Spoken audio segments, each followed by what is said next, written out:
அண்ணன் நயினார் நாகேந்திரன் அவர்கள் கூட்டத்தின் தலைப்பை பார்த்தாலே தெரியும் உங்களுக்கு. நாளை நமதே தமிழ்நாடும் நமதே என்று சொல்லி, நாளை நமதே தமிழ்நாடும் நமதே. இன்றைக்கு தமிழகம் நம்ம கையிலே இல்லை, அப்படிதானே?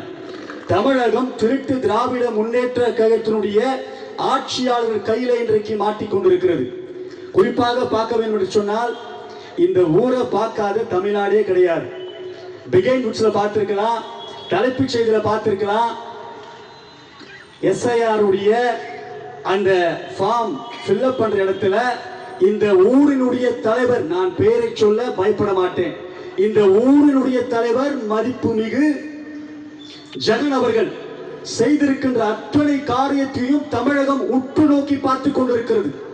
அது காவல்துறை பார்த்து வேடிக்கை பார்த்து கொண்டிருக்கிறது. அவர் மீது எத்தனை வழக்குகள் போடப்பட்டு இருக்குது என்று சொல்லி இங்க இருக்கிற ஏசியா இருக்கட்டும், கமிஷனரா இருக்கட்டும், அல்லது இந்த ஜோடி செக்ஷன்ல இருக்கிற அனைத்து காவல்துறைக்கும் தெரியும்.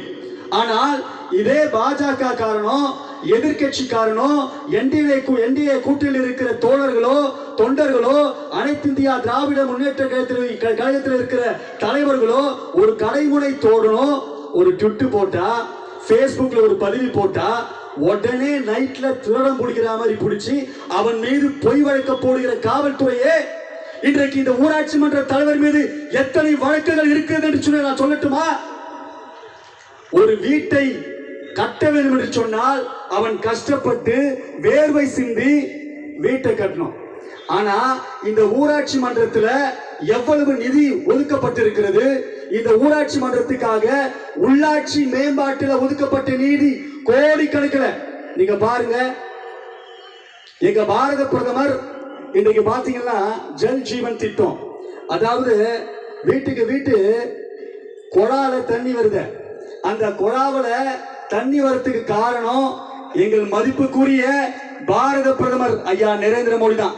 இன்றைக்கு தாய்மார்கள், நம்ம எல்லாம் ரொம்ப தூரம் ரொம்ப காலத்துக்கு முன்னாடி போக தேவையில்ல.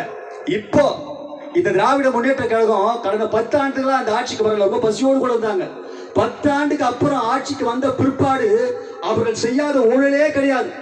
இவர் ஃப்ரீயா ஜல்ஜீவன் திட்டத்தில் தண்ணி குழாவுல ஒவ்வொரு குடும்பத்துக்கும் ஃப்ரீயா குழாவில் தண்ணி வரணும்னு சொல்லி எங்க பாரத பிரதமர் திட்டத்தை கொடுத்தா, உள்ளாட்சியில் இருக்கிற சாதாரண பிளம்பர் கூட, உள்ளாட்சியில் இருக்கிற சாதாரண தண்ணி விடுகிற ஒரு தொண்டன் கூட அந்த தண்ணியை விடுவதற்கு 3000 இருந்து 5000 வரையும் லஞ்சம் வாங்குகிற ஒரு கேடுகட்ட அவலநிலமான திராவிட முன்னேற்ற கழகத்துடைய ஆட்சி இன்றைக்கு தமிழகத்திலே நடந்து கொண்டிருக்கிறது.